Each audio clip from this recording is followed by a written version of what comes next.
성경으로 시작하는 하루. 성경은 어떤 책인가요?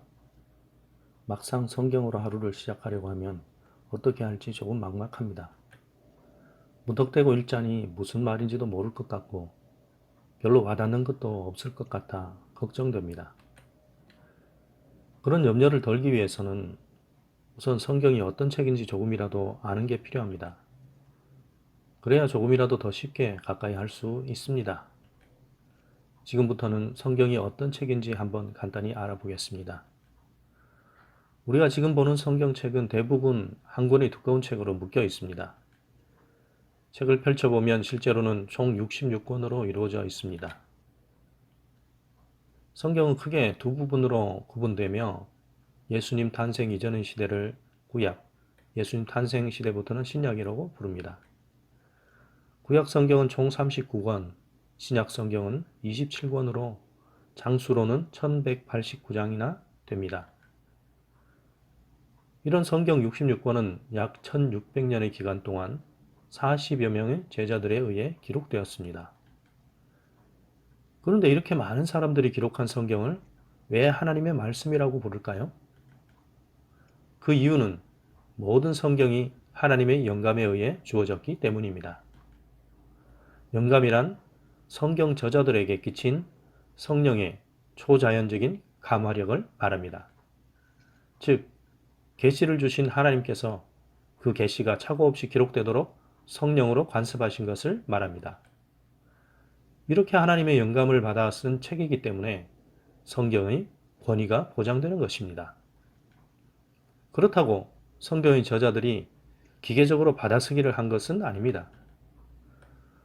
하나님은 성경 저자들 개개인의 인격과 기질, 재능, 교양, 문체 등을 그대로 사용하시면서 그들을 유기적으로 감동시켜서 성경을 기록하게 하셨습니다. 결국 성경의 원저자는 하나님이시며 그래서 우리는 성경을 하나님의 말씀이라고 하는 것입니다. 이렇게 하나님의 영감으로 기록된 성경이 오류가 있을 수가 있을까요? 그럴 수 없습니다. 하나님의 영감으로 기록된 성경의 원본은 잘못이나 오류가 있을 수 없습니다. 이것을 우리는 성경의 무오성이라고 합니다.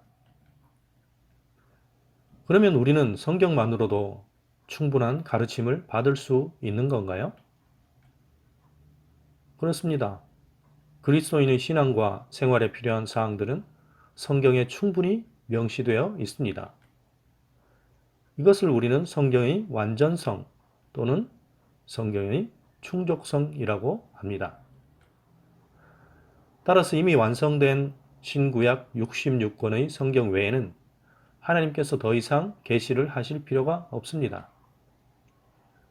만약 어떤 사람이라도 하나님의 계시를 받았다고 하면서 성경 외의 것을 하나님의 권위 있는 말씀처럼 가르친다면 그것은 명백하게 잘못된 일입니다. 우리가 잘못된 길을 가지 않으려면 하나님께서 우리에게 성경을 주신 목적을 제대로 알아야 합니다. 물론 사람들이 성경을 찾고 읽는 목적은 다양합니다. 누군가는 위로를 받기 위해, 또 어떤 사람은 소망을 얻기 위해, 또 어떤 이는 지혜를 얻기 위해 성경을 찾고 읽습니다. 그러나 아무리 다양한 목적을 가지고 성경을 읽더라도 가장 중요한 본질을 놓치지는 말아야 합니다. 성경의 본질적인 목적은 하나님을 계시하고 하나님의 구원의 길을 밝히는 것입니다. 성경은 하나님께서 창조한 세상에서 죄로 인해 타락한 인간이 예수 그리스도를 통해서 구원을 받는 길을 명확하게 제시하시는 책입니다. 이와 같이 성경은 세상 어디에서도 얻을 수 없는 가장 귀한 진리를 담고 있는 하나님의 말씀입니다. 이제부터는 성경으로 하루를 시작하며 예수님과 함께 구원의 길을 가는 우리들이 되길 소망합니다. 감사합니다.